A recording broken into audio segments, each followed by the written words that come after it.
ओम शांति। आज है 27 अगस्त 2025 और आज है गणेश चतुर्थी। सभी भाई बहनों को गणेश चतुर्थी की बहुत बहुत हार्दिक शुभकामनाएं, हार्दिक बधाइयां। गणेश चतुर्थी हम सभी शिव के बच्चे साक्षात गणेश बनने का यादगार है, अर्थात ज्ञानी तो आत्मा बनने का यादगार है।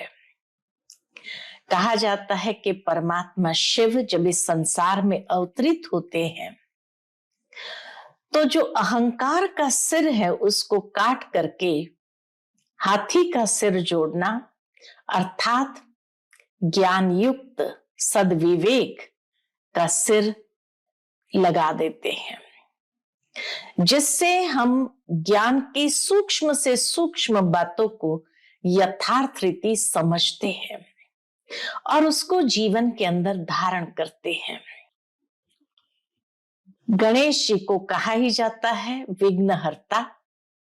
भावार्थ यही कि जब ज्ञान युक्त बातों को जीवन में ग्रहण करते हुए हर कर्म में, हर व्यवहार में सद्विवेक और ज्ञान युक्त बुद्धि का प्रयोग करते हैं तो नेचुरल है कि जीवन के अंदर कोई विघ्न आने की संभावना ही नहीं है। विघ्न जीवन में तब आते हैं जब व्यक्ति अपने कर्म में, व्यवहार में कमजोरियों का प्रयोग करते हैं और ये कमजोरी ही हर विघ्न को उत्पन्न करने की जड़ है। परमात्मा आकर के सद्विवेक, सत्कर्म हमें सिखाते हैं, उसके लिए जो श्रीमत देते हैं और श्रीमत पर चल करके हर कर्म करते हैं तो सहजता से हम अपने जीवन में आने वाले विघ्नों को दूर से ही समाप्त कर देते हैं और जीवन में श्रेष्ठ कर्म करते हैं, ज्ञान युक्त कर्म करते हैं और अनेकों को ज्ञान की राह बताते हैं। तो इसीलिए आज का दिन सभी को बहुत बहुत हार्दिक मुबारक हो। आज बाप दादा ने हम सब बच्चों को मुरली के अंदर भी यही कहा कि बच्चे अपनी सतो प्रधान तकदीर को बनाना है तो याद की यात्रा में रहो, खूब पुरुषार्थ करो। और एक बहुत सुंदर बात याद को सहज करने की बाबा ने बताई है। बाबा कहते कि जैसे दुनिया के अंदर लोग हाथों में टैटू बनाते हैं, कोई श्री कृष्ण का चित्र बनाता है, कोई ओम लिखवाता है हाथ के ऊपर ताकि उनको श्री कृष्ण की याद बनी रहे, ओम स्वरूप हो जाए। तो बाबा कहे तुम बच्चे भी अपने हाथों पर लिखवा सकते हो, हम आत्मा है और हमें बेहद के बाप से वर्षा लेना है। तो याद जितनी बार देखेंगे याद स्वाभाविक आ जाएगी। बाबा कहते कि अपने बाहों पर ऐसे चित्र निकाल दो ताकि सहजता से याद निरंतर बने रहे। तो सुनते हैं आज के बाबा के अनमोल मधुर महावाक्य। ओम शांति। मीठे बच्चे, अपनी सतो प्रधान तकदीर बनाने के लिए याद में रहने का खूब पुरुषार्थ करो। सदा याद रहे मैं आत्मा हूं, बाप से पूरा वर्षा लेना है। आज की मुरली से प्रश्न है, बच्चों को याद का चार्ट रखना मुश्किल क्यों लगता है? उत्तर, क्योंकि कई बच्चे याद को यथार्थ समझते ही नहीं है। बैठते हैं याद में और बुद्धि बाहर भटकती है, शांत नहीं होती, वह फिर वायुमंडल को भी खराब करते हैं। याद करते ही नहीं तो चार्ट फिर कैसे लिखे? अगर कोई झूठ लिखते हैं तो बहुत दंड पड़ जाता है। सच्चे बाप को सच बताना पड़े। आज की मुरली से पहले गीत बजा है, तकदीर जगाकर आई हूं। ओम शांति। रूहानी बच्चों को फिर भी रूहानी बाप रोज रोज समझाते हैं कि जितना हो सके देही अभिमानी बनो, अपने को आत्मनिश्चय करो और बाप को याद करो, क्योंकि तुम जानते हो हम उस बेहद के बाप से बेहद सुख की तकदीर बनाने आए हैं। बेहद के बाप के पास क्यों आए हैं? बेहद सुख की तकदीर बनाने आए हैं, तो जरूर बाप को याद करना पड़े। पवित्र सतो प्रधान बनने बिगर सतो प्रधान तकदीर बना नहीं सकते। ये तो अच्छी रीति याद करो। मूल बात है ही एक, यह तो अपने पास लिख दो। बाबा कहे यह तो अपने पास लिख दो। कैसे लिखेंगे? बाह पर नाम लिखते हैं ना, भक्ति में भी लोग बाह पर, चेहरे पर कोई ना कोई ऐसा निशान लगा देते, तो बाबा कहे बाह पर नाम लिखते हैं ना, तुम भी लिख दो। हम आत्मा है, बेहद के बाप से हम वर्षा ले रहे हैं। टैटू बनवाते ना, तो उसी के लिए बाबा कहते हैं लिखवा दो कि हम आत्मा है, बेहद के बाप से हम वर्षा ले रहे हैं, क्योंकि माया भुला देती है। इसीलिए लिखा हुआ होगा तो घड़ी घड़ी याद रहेगी। मनुष्य ओम का व कृष्ण आदि का चित्र भी लगाते हैं याद के लिए। यह तो है नए ते नई याद, बार बार खिसक जाती है बिंदु की याद। तो यह सिर्फ बेहद का बाप ही समझाते हैं। इस समझने से तुम सौभाग्यशाली तो क्या पद्मा पदम भाग्यशाली बनते हो। ये नई बातें जो बाप समझाते हैं, उसको समझने से सौभाग्यशाली तो क्या पद्मा पदम भाग्यशाली बनते हो। बाप को न जानने कारण, याद न करने कारण कंगाल बन गए हैं। एक ही बाप है जो सदैव के लिए जीवन को सुखी बनाने आए हैं। बल याद भी करते हैं परंतु जानते बिल्कुल नहीं है। विलायत वाले भी सर्वव्यापी कहना भारतवासियों से सीखे हैं। भारत गिरा तो सब गिरे हैं। भारत ही रिस्पॉन्सिबल है अपने को गिराने और सबको गिराने। अब शिव बाबा को कहा ही जाता है परम पिता, पतित पावन। उनको लाइट कहाँ देंगे? लाइट तब दे जब बिगर लाइट वाला पतित भी हो। वह कभी बिगर लाइट वाला होता ही नहीं। शिव बाबा कभी बिगर लाइट वाला होता ही नहीं। बिंदी पर लाइट दे कैसे सकेंगे? हो न सके। दिन प्रतिदिन तुमको बहुत गुह्य गुह्य बातें समझाते रहते हैं, जो जितना बुद्धि में बिठा सके। मुख्य है ही याद की यात्रा। इसमें माया के विघ्न बहुत पड़ते हैं। बल कोई याद के चार्ट में 50-60% भी लिखते हैं, परंतु समझते नहीं है कि याद की यात्रा किसको कहा जाता है। पूछते रहते हैं इस बात को याद कहे, बड़ा मुश्किल है। तुम यहां 10-15 मिनट बैठते हो, उनमें भी जांच करो याद में अच्छी रीति रहते हैं। बहुत है जो याद में रह नहीं सकते, फिर वह वायुमंडल को खराब कर देते हैं। बहुत है जो याद में न रहने से विघ्न डालते हैं। विघ्न क्यों पड़ता है जीवन में? परमात्मा की स्मृति ही नहीं है। सारा दिन बुद्धि बाहर भटकती रहती है, सो यहां थोड़ी शांत होगी, इसलिए याद का चार्ट भी रखते नहीं। झूठा लिखने से तो और ही दंड पड़े। बहुत बच्चे भूल करते हैं, छिपाते हैं, सच बताते नहीं हैं। बाप कहे और सच न बताए तो कितना दोष हो जाता है। बाबा कोई बात कहे और वह सच न बताएं तो कितना दोष उस पर पड़ जाता है। कितना भी बड़ा गंदा काम किया होगा तो भी सच बताने में लज्जा आएगी। अक्सर करके सब झूठ बताएंगे। झूठी माया, झूठी काया, झूठा सब संसार, है ना। एकदम देह अभिमान में आ जाते हैं। सच सुनाना तो अच्छा ही है, और भी सीखेंगे। हम सच सुनाएंगे तो हमें देख और भी सीखेंगे। यहां सच बताना है, नॉलेज के साथ साथ याद की यात्रा भी जरूरी है, क्योंकि याद की यात्रा से ही अपना और विश्व का कल्याण होना है। नॉलेज समझाने के लिए बहुत सहज है।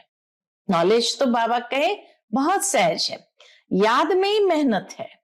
बाकी बीज से झाड़ कैसे निकलता है वह तो सबको मालूम रहता है। बुद्धि में 84 का चक्र है। बीज और झाड़ की नॉलेज होगी ना। बाप तो सत्य है, चैतन्य है, ज्ञान का सागर है। उनमें नॉलेज है समझाने के लिए। यह है बिल्कुल अनकॉमन बात। यह मनुष्य सृष्टि का झाड़ है, यह भी कोई नहीं जानते। सब नेति नेति करते गए। ड्यूरेशन को ही नहीं जानते तो बाकी क्या जानेंगे। सृष्टि चक्र की ड्यूरेशन को ही नहीं जानते तो बाकी क्या जानेंगे। तुम्हारे में भी बहुत थोड़े हैं जो अच्छी रीति जानते हैं। इसीलिए सेमिनार भी बुलाते हैं। अपनी अपनी राय दो। राय तो कोई भी दे सकते हैं, ऐसे नहीं कि जिनके नाम है उनको ही देनी है। हमारा नाम नहीं है, हम कैसे देवे। बाबा का ऐसे सोचना भी नहीं। कोई को भी सर्विस अर्थ कोई राय हो, एडवाइस हो, लिख सकते हो। बाप कहते कोई भी राय आए तो लिखना चाहिए। बाबा इस युक्ति से सर्विस बहुत बढ़ सकती है। कोई भी राय दे सकते हैं। देखेंगे किस किस प्रकार की राय दी है। बाबा तो कहते रहते हैं किस युक्ति से हम भारत का कल्याण करें, सबको पैगाम देवे। आपस में विचार निकालो, लिख कर भेजो। माया ने सबको सुला दिया है। बाप आते ही है जब मौत सामने होता है। अब बाप कहते सबकी वानप्रस्थ अवस्था है, पढ़ो न पढ़ो मरना जरूर है। सुदामा का भी मिसाल गाया हुआ है। चावल मुट्ठी ले आया। बाबा हमको भी महल मिलने चाहिए। है ही उनके पास चावल मुट्ठी तो क्या करेंगे। बाबा ने मम्मा का मिसाल बताया है, चावल मुट्ठी भी नहीं ले आई, फिर कितना ऊंच पद पा लिया। इसमें पैसे की बात नहीं है, याद में रहना है और आप समान बनाना है। बाबा की तो कोई फी आदि नहीं। समझते हैं हमारे पास पैसे पड़े हैं तो क्यों न यज्ञ में स्वाहा कर दे। हर एक मनुष्य कुछ न कुछ दान पुण्य आदि जरूर करते हैं। वह है पापात्माओं का, पाप आत्माओं को दान पुण्य। फिर भी उसका अल्पकाल के लिए फल मिल जाता है। समझो कोई यूनिवर्सिटी कॉलेज आदि बनाते हैं, पैसे जास्ती है, धर्मशाला आदि बना देते हैं तो उनको मकान आदि अच्छा मिल जाएगा, परंतु फिर भी बीमारी आदि तो होगी ना। समझो किसी ने हॉस्पिटल आदि बनाई होगी तो करके तंदुरुस्ती अच्छी रहेगी, परंतु उनसे सब कामनाएं तो सिद्ध नहीं होती है। यहां तो बेहद के बाप द्वारा तुम्हारी सब कामनाएं पूरी हो जाती है। तुम बनते हो पावन तो सब पैसे विश्व को पावन बनाने में लगाना अच्छा है ना। मुक्ति जीवन मुक्ति देते हो सो भी आधा कल्प के लिए। सब कहते हैं हमको शांति कैसे मिले, वह तो शांति धाम में मिलती है। और सतयुग में एक धर्म होने कारण वहां अशांति होती नहीं। अशांति होती है रावण राज्य में। गायन भी है ना, राम राजा राम प्रजा बसे नगरी जिए दाता, धर्म का उपकार है। वह है अमरलोक। वहां अमरलोक में मरने का अक्षर नहीं होता। कोई मर गया ये नहीं, अक्षर ही नहीं होता। यहाँ तो बैठे बैठे अचानक मर जाते हैं।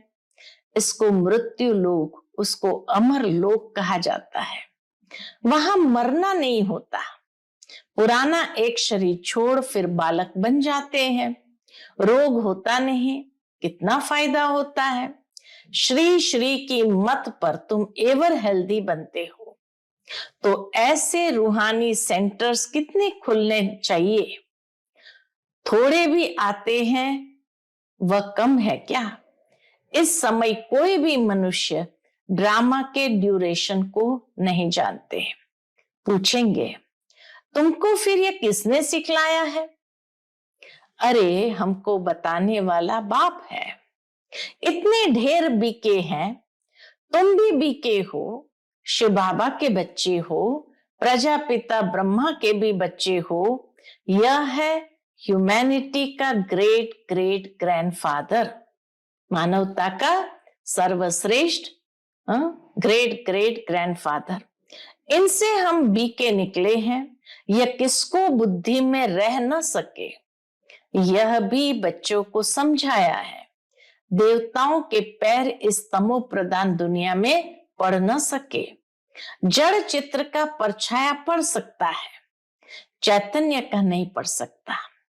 तो बाप समझाते हैं बच्चे, एक तो याद की यात्रा में रहो, कोई भी विकर्म न करो और सर्विस की युक्तियां निकालो। बच्चे कहते हैं बाबा हम तो लक्ष्मी नारायण जैसे बनेंगे।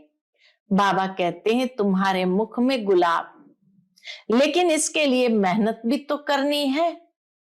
उच्च पद पाना है तो आप समान बनाने की सेवा करो।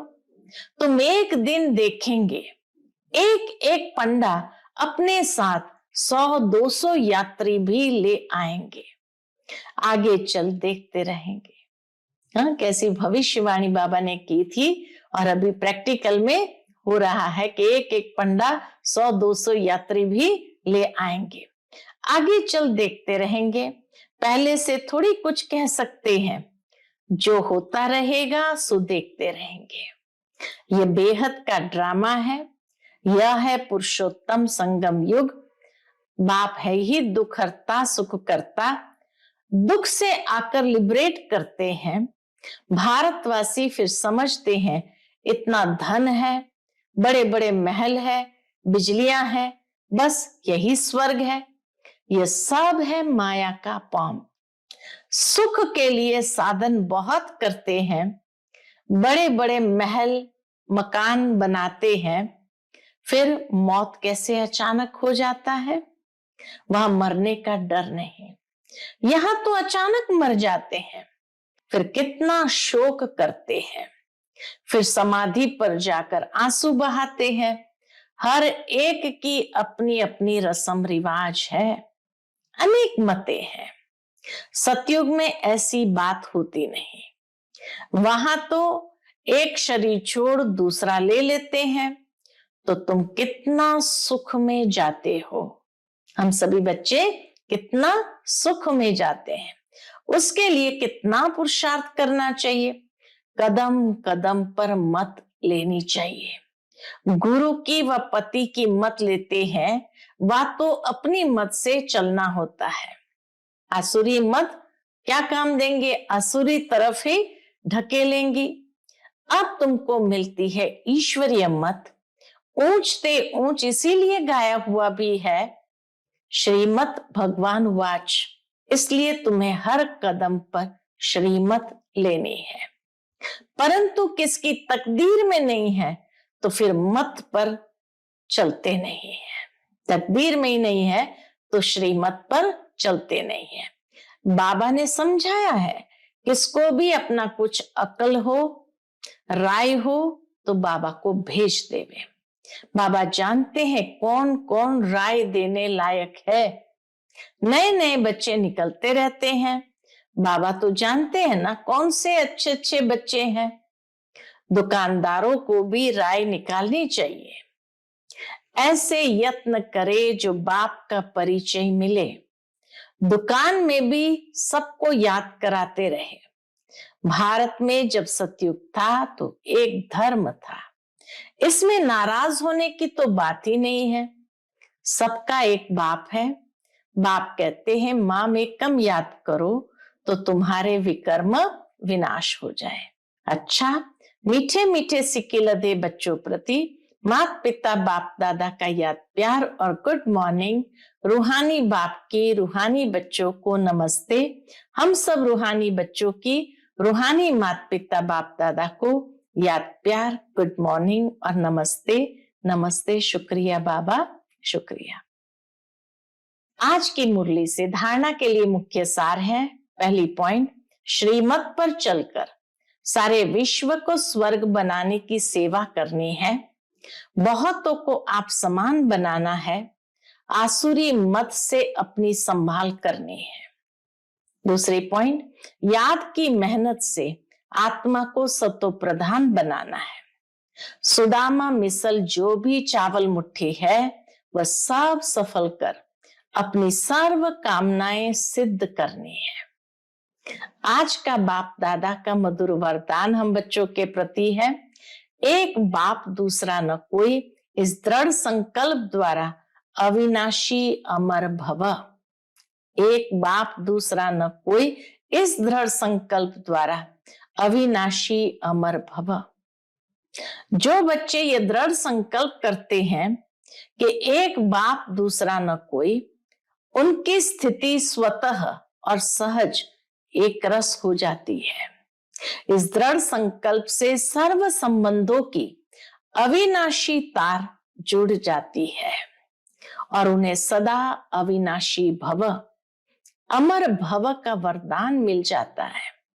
दृढ़ संकल्प करने से पुरुषार्थ में भी विशेष रूप से लिफ्ट मिलती है। जिनके एक बाप से सर्व संबंध है, उन्हें सर्व प्राप्तियां स्वतः हो जाती है। आज का स्लोगन है, सोचना, बोलना और करना तीनों को एक समान बनाओ, तब कहेंगे सर्वोत्तम पुरुषार्थी। सर्वोत्तम पुरुषार्थी कौन? सोचना, बोलना और करना तीनों को एक समान बनाओ, तब कहेंगे सर्वोत्तम पुरुषार्थी। आज का अव्यक्त इशारा है, सहज योगी बनना है तो परमात्मा प्यार के अनुभवी बनो। इसके अंतर्गत जिस समय जिस संबंध की आवश्यकता हो, उसी संबंध से भगवान को अपना बना लो। दिल से कहो मेरा बाबा, और बाबा कहे मेरे बच्चे।